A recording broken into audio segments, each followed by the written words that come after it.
Hey guys, Ryan Cafaro here on behalf of Shane for Fight Tips. Today we're going to be going over something completely different than what you're used to seeing.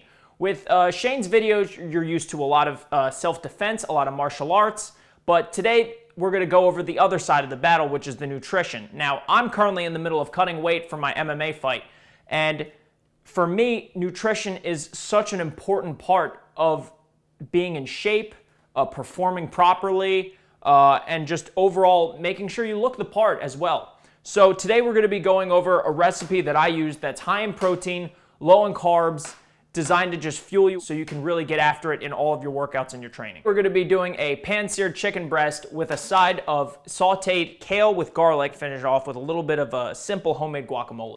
So the first thing we're going to do is we're going to measure out our chicken. Now I'm measuring it out so I can hold myself accountable and make sure I'm not overeating when I'm cutting weight. I'm going to check it on the scale. Right now we're looking at about 9 ounces of chicken, and we want to cut it down to about 6. And that should get us right to about 6 ounces of chicken. So now we're going to move into cutting our vegetables. Make sure when you're cooking that you keep your raw meats and all the other produce and things that you're cooking with completely separate to avoid contamination. Here I'm using 2 completely different cutting boards to avoid it altogether. So we're going to get right into cutting our kale. So what I'm looking for today is about 2 cupfuls of kale.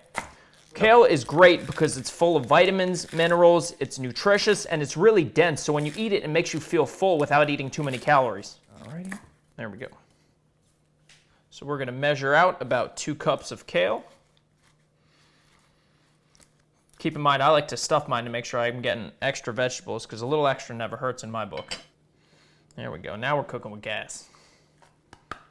Next thing I'm going to do is I'm going to open these garlic cloves, but these are the small ones from the end of the garlic. So what I'm going to do with these, instead of trying to smash all of them and make a mess, I'm going to put all of them into a plastic container, a little Tupperware here, close it up, and I'm just going to shake it vigorously, which will loosen them up and effectively shake them out of their skin. As you can see here, some of them have already popped out. The rest of them, they just need a little coercing to get them out. So I'm gonna dice up the garlic here so it cooks just as well with the kale. Now, I really like garlic because it really boosts your immune system in addition to being one of the most delicious things on the planet. I mean, you could cook a rubber shoe in some garlic and it would taste damn good. So we're just gonna add that in with the kale. A little bit goes a long way, but in terms of garlic, I like to just add as much as I want.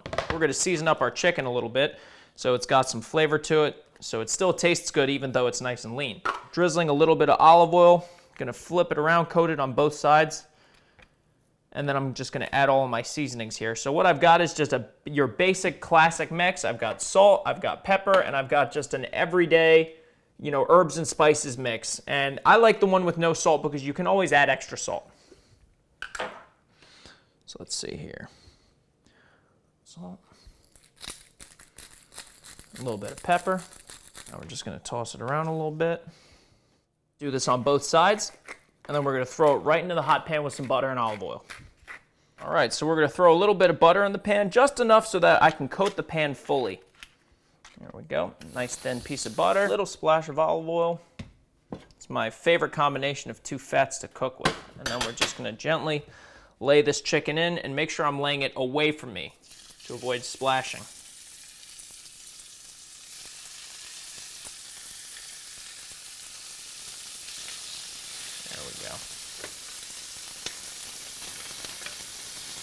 What I'm looking for on the chicken is I'm cooking it for about 2 to 3 minutes on both sides. I'm looking for this nice golden brown. A little bit of black is okay, but it really depends on the thickness of your chicken. So while the chicken's cooking, I'm going to do the exact same thing over here with the kale and garlic. Just throw a little bit of butter and olive oil in the pan and saute that up real nice.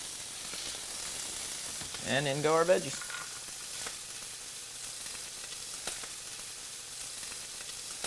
So I'm going to season up the kale and garlic here, and the butter and the garlic and the olive oil, in addition to the salt and pepper, is going to add a lot of flavor to a vegetable that most people wouldn't even touch. There we go.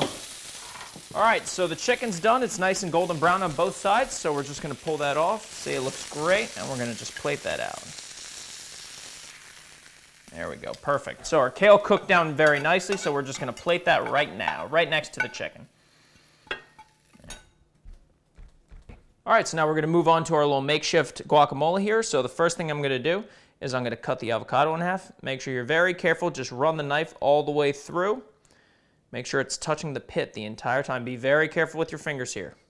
So once you have it split perfectly, all we're gonna do is twist and release. To get the pit out, all I'm gonna do is take the knife, whack it right in the middle of the pit, and then I just twist. I'm gonna scoop the avocado into the bowl, just like so. For extra flavor, you can always add a little lemon, a little cilantro, parsley, but we're just keeping it really simple here today. All right, so I'm gonna mash up the avocado here, get it into that nice guacamole consistency, that nice soft texture. I'm gonna add some Tabasco Chipotle hot sauce, which is one of my favorite things to add to avocado. And let's mix it up. So now what we're gonna do is we're gonna cut up this heirloom tomato. I'm gonna dice it in nice small cubes. All right, so then after I'm finished slicing this, we're gonna add it right to our avocado. And it's just gonna add a whole new level of freshness. You got your carbs from your kale, you got your protein from your chicken, you got your healthy fats in addition to some carbs from your guac with the tomato. And there you have it, a well-balanced meal designed to fuel you optimally for all of your workouts. So once again, thanks for tuning in. I'm Ryan, and this is Fit Tips, Fuel for the Underdog.